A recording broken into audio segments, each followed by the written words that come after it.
South Indian inspired mythical fantasy story real? Yes, real. Imagine a little flower from which you can hear many different voices. Now imagine that the voices aren't coming from the flower but from a speck of dust on one of the petals.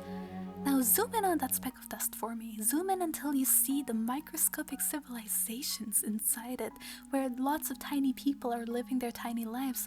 There are entire universities, entire offices, entire stadiums, and hell, even space programs. It's a very advanced, tiny society on this speck of dust on a petal of a flower, and only you can hear it. Well, I've basically described to you the premise of Horton Hears a Who from Dr. Seuss. But imagine further with me. Take my hand and let's continue this thought experiment. Imagine that it's only ever been you and your household in the world. Maybe it's a large household with many different families, but you know the ends and limits of it. You know the bounds of it. Imagine that it's been this way ever since you can remember. It's only been you, your household, and very recently this speck of dust. So your entire household gathers around the speck of dust and you watch these tiny people live out their tiny stories and tiny lives. And for the first time, your household isn't alone in the cold, uncaring void of existence. There are others like you, but you can't quite talk to them, reach them, or communicate with them because they're so small, until by some divine miracle, some feat of magical technological brilliance, your household works out a way to send fragments of your fingernails into this world as micro avatars, carrying out your will as tiny figments and fractions of who you are, just so that they can scrawl out the love letters that you've been meaning to send inside this tiny little world among its tiny little people. Now this is basically the premise of the relationship between the cosmic realm and the terrestrial realm in the world of Witness Crescent Suns.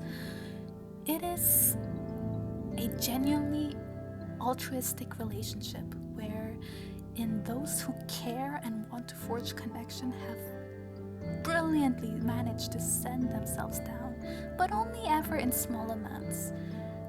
Right now, 2 avatars walk among the earthly realm. They are Nimit, the sun avatar, and Leica, a moon avatar. The 2 of them watch this world and its people and are unfortunately the last set of avatars who will be there, because this tiny world is coming to finally face its natural end, the decay and entropy of itself. The real question though is, in the next few centuries, is it going to go up in flames and apocalypse, or is it going to find a different kind of ending? What ending awaits? That is the premise of Witness Crescent Suns. Most of the stories take place in this terrestrial realm that is highly inspired by South Asian and especially South Indian and especially Malayali folklore, traditions, aesthetics. It is a world full of apsaras, of guyakas, yakshas, gandharvas, nagas, vanaras, and many other beings.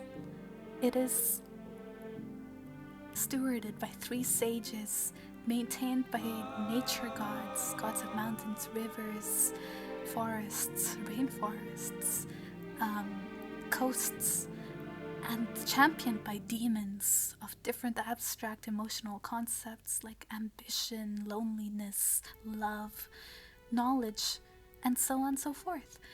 It is a world of mortals and immortals striving for their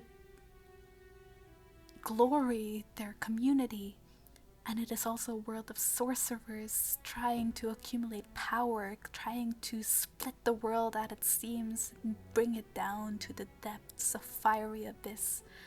This is the world of Witness Crescent Suns. It is a passion project that I've been working on for the last 5 years.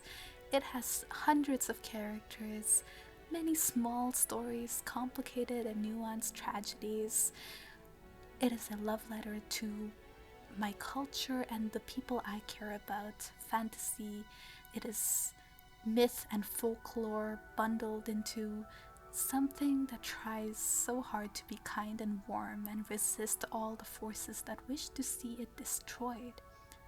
I hope that you enjoy the world of Witness Crescent Suns too, and I hope that you stay to learn more.